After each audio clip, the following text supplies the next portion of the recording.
मैं मोबिन अंसारी अंसारी क्लासेस से आज एक बार फिर से 10th क्लास के लिए सोशल साइंस का जो पहला इतिहास का पार्ट चल रहा था यूरोप में राष्ट्रवाद, उसके इम्पोर्टेंट क्वेश्चन की वीडियो बना चुका हूँ। आज है भारत में राष्ट्रवाद चैप्टर का कुछ महत्वपूर्ण क्वेश्चनों पर भी वीडियो बनाने जा रहा हूँ। और पहले ही क्वेश्चन इम्पोर्टेंट है कि भारत में राष्ट्रवाद के उदय के क्या कारण थे। क्वेश्चन है भारत में राष्ट्रवाद के उदय के क्या कारण थे, व्याख्या कीजिए। तो पहले तो वही बताना है राष्ट्रवाद, जैसे मैं बता चुका था पहले कि राष्ट्रवाद, वाद का अर्थ है विचार, राष्ट्र का अर्थ है राष्ट्र के प्रति।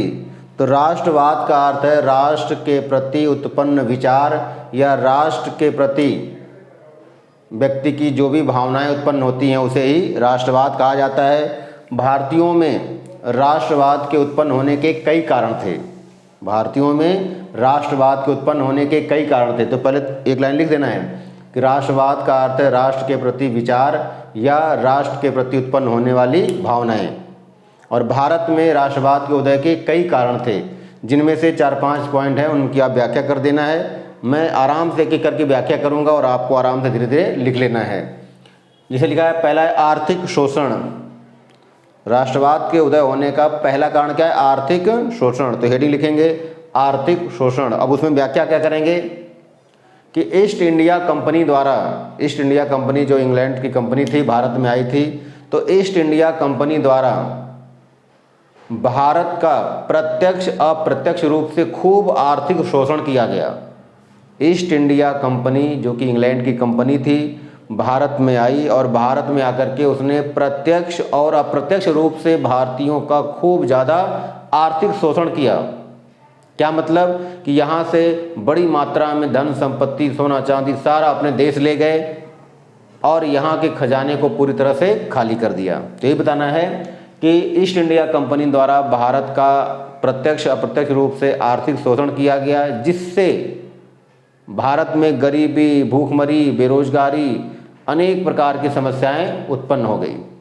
तो इससे भी भारतीयों के अंदर गुस्सा इत्यादि उत्पन्न हुआ। तो बता देना है कि ईस्ट इंडिया कंपनी द्वारा भारत का प्रत्यक्ष अप्रत्यक्ष रूप से खूब ज़्यादा आर्थिक शोषण किया गया। यहाँ से धन संपत्ति, सोना चांदी सब अपने देश ले जाया गया, जिसके कारण भारत में गरीबी, भूखमरी, बेरोजगारी उत्पन्न हुई। इससे भी भारतीयों में आक्रोश उत्पन्न हुआ। तो ये पहले पॉइंट में लिख देना है। दूसरी हेडिंग क्या है? पाश्चात्य चिंतन एवं शिक्षा। तो पाश्चात्य मतलब पश्चिमी, चिंतन मतलब विचारक और शिक्षा। पता ना कि भारत में राष्ट्रवाद के उदय होने का एक कारण ये भी है कि भारत के लोग जब पश्चिमी शिक्षा से प्रभावित हुए, पश्चिमी शिक्षा अर्थात अंग्रेजी शिक्षा को ग्रहण किए और कुछ चिंतक जो विचारकों से मिले, तो उनके विचारों से ये इतना प्रभावित हुए, तब इन्हें पता चला कि हाँ, हमारे अधिकार क्या हैं और हमारे पर किस प्रकार शोषण हो रहा है। तो बताना है कि भारत में राष्ट्रवाद के उदय होने का एक कारण पश्चिमी विचारकों और शिक्षा का योगदान है। इन्हीं के माध्यम से भारतीयों में जागरूकता उत्पन्न हुई। ठीक है, दोबारा सुनना है कि पश्चिमी अर्थात अंग्रेजी शिक्षा के माध्यम से और पश्चिमी विचारकों के माध्यम से भारतीयों में ये जागरूकता उत्पन्न हुई कि हमारे क्या अधिकार हैं और हमें क्या करना चाहिए। प्रेस की भूमिका। राष्ट्रवाद के उदय में सबसे महत्वपूर्ण भूमिका प्रेस अर्थात मीडिया की है। अर्थात लोगों को प्रेस के माध्यम से, अखबारों के माध्यम से न केवल अंग्रेज़ों के बारे में जानकारी मिली, बल्कि लोगों ने अपने विचारों को भी प्रेस के माध्यम से एक दूसरे तक पहुंचाने का प्रयास किया और इससे भी लोगों के अंदर जागरूकता उत्पन्न हुई। तो बताना है कि प्रेस के कारण भी भारत में राष्ट्रवाद का उदय हुआ, क्योंकि प्रेस के माध्यम से न केवल हम दूसरे दो लोगों के विचारों को समझते थे, बल्कि अपने विचारों को भी दूसरे तक पहुंचाते थे। फिर बताना है लॉर्ड लीटन जो कि एक अंग्रेज गवर्नर था, जब भारत में आया तो इसका कार्यकाल है 1876 से 1880। तो अभी आपको कार्यकाल नहीं याद करना है, बस बताना है कि लॉर्ड लीटन जो कि भारत में गवर्नर बनकर आया था, इसने आते ही समाचार पत्रों पर प्रतिबंध लगा दिया।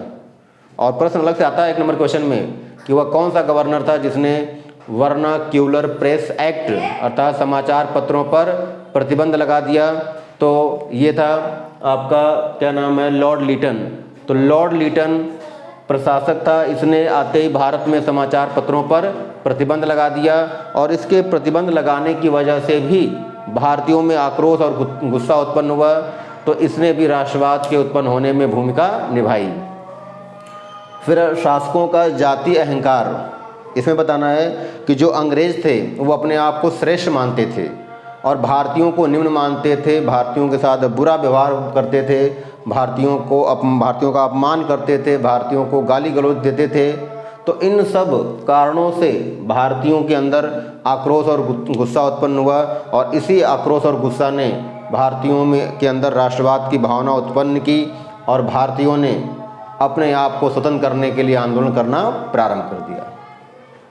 यद्यपि इसके और सारे कारण हैं, लेकिन इतने ही बहुत है, क्योंकि 10th में इतने पॉइंट लिखने से अच्छे नंबर मिल जाएंगे।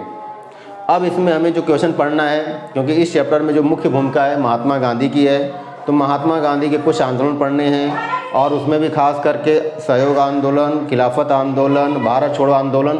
तो हम लोग नेक्स्ट टॉपिक में इसको पढ़ेंगे। ठीक है, आज यहीं तक, नेक्स्ट में पढ़ेंगे। यदि ये वीडियो आपको पसंद हो तो लाइक करें, शेयर करें, सब्सक्राइब करें। Thank you.